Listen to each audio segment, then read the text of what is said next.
Welcome back, friends. Welcome back to the homestead here in Latvia. I wanted to do this video just to talk a bit about how we built our woodshed. So you can see it's now pretty much finished. There's just a couple of decorative items that I wanted to do, and I'll just take you through how we built it, and well, firstly why we built it.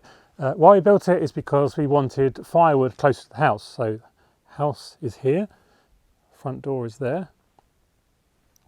Very short walk. We have the requirement for we have the pleats, the wood stove in the kitchen, and then we have 3 fireplaces indoors, and then the wood stove needs different size wood to the other 3 fireplaces, so we can standardize things a little bit.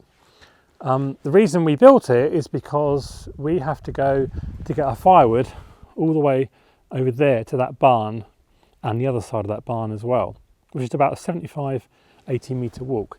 And when it's 2 or 3 foot of snow, a metre of snow here, that's a bit of a trek when you have to bring firewood in every few days.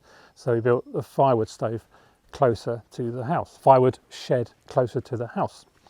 So how do we build it? It's not going to be a great technical video, but I will take you through the techniques that I use to build this shed and a few of the talking points. So if you're only interested in sort of gardening videos or food videos, it's probably not the video for you, but do watch it just in case you ever need to build a woodshed. You can also use this as a storage shed as well, outdoors, for bikes and things like that. So there, and then you can look at my building technique. First time I built something like this, how do we build it? Well, to start with, do your research. Watch a few videos on YouTube, how other people have built them, and get a feel for the techniques that are used. And so let's get into the nitty gritty. You can see already that we've started collecting firewood ready for next year for trees that we've started felling already. And you'll see indoors that we've already started filling the woodshed. So this big kind of wood is for the big fireplaces, and then this smaller wood, smaller in length and smaller in thickness, is for the wood stove. And then this is for one of the fireplaces.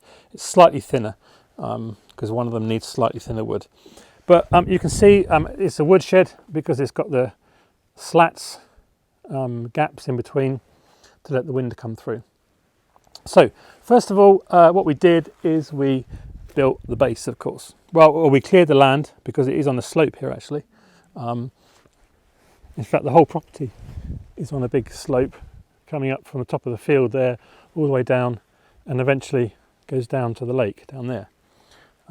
So a very small gradient, but a gradient nevertheless. So level out the land and level it out really, and then I put the concrete. I've got some concrete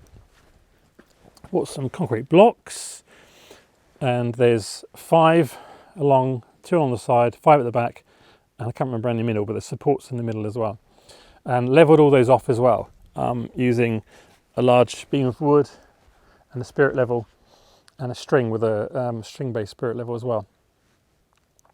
And then built the frame at the bottom, the base frame. And that's built from 4x2 in old money, which is 10 centimetres by 5 centimetres. It's all pressure treated timber. So we've got some pressure treated, and the actual size of it, which is 5 metres by 3 metres. So the frame is built, and then the frame was squared. And you'll see a photo of the squaring of the frame. And then once the frame was square, I then started cutting out the beams. And where there's so there's a double beam here, and wherever there is a main support for the roof, there's a double beam. And then you can see that what I've done is used carriage bolts into the main beam, and then large screws. I'll show you the screws that I used into the cross supports there, the beams that are going across. And then in between each one of those double ones, there's a single support as well. Sorry, beam. So we've got 5, 1, 2, 3, 4, 5 going across. And then at the back, on the side, we've got 1 as well. And the same on the other end. 5 going at the back. And the front ones, I've got to get obviously a slope onto the roof. At the front, I've got 2.5 metres high, and then at the back, 2.1 metres high. And I tried to make it so that a reasonably tall person wouldn't bang their head inside. So once I got the frame built, next what I did was I cut out the posts. All the timber that we bought was 6 metres. So whether it's these slats, or whether it's the floor beams, roof beams, or the 10 centimetre by 10 centimetre posts to support the roof, it all came in 6 metre length, so they all had to be cut. So it was all cut to size, and then they were placed in between and secured, as I've just shown you with the carriage bolts. And then what I've done for, you see here at the tops, to support the roof, I've cut into this post, and then the roof beams then rest. The weight goes down the post. Many people, the big mistake they make is they screw these into these, and then you've got all the weights going through the actual screw, or bolt in this case. So cut in, and then the weight goes down the post. That's how it should work. And then I have put these struts in as well, here, and I will probably put a third one in here. I don't think it needs it, but I just, to be on the safe side, just to calculate, you need to think about here, we have to contend with snow for 3 months of the year, in theory.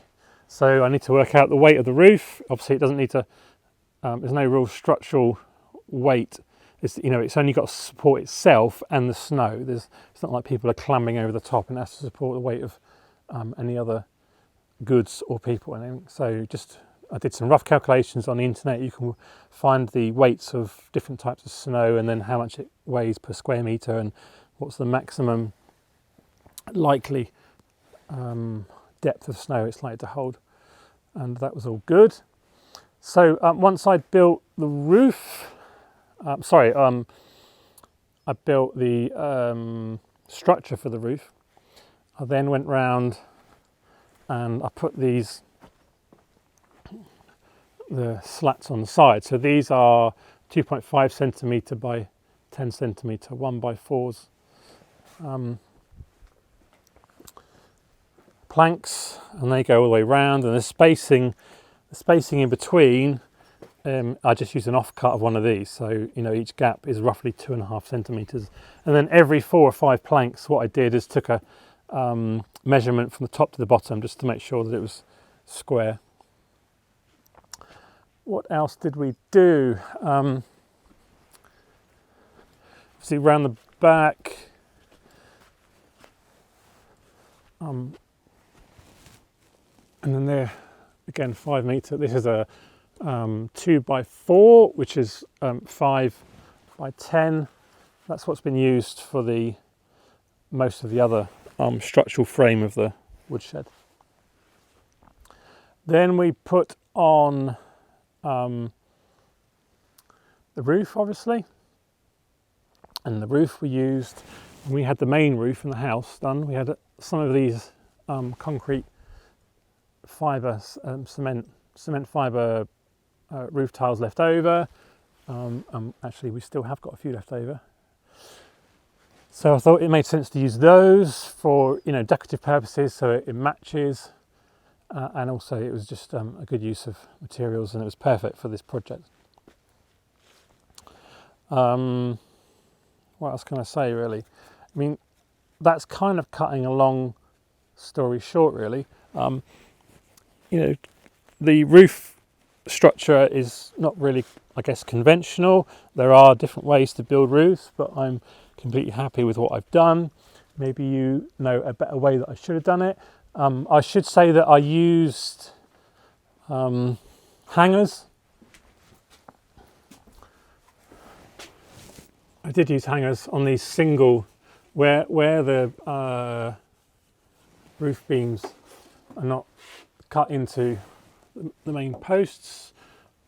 I used hangers just to be absolutely safe. Maybe a bit overkill, you might argue, but I think better to be safe than sorry. And there on the top as well. As you can see here, every other one.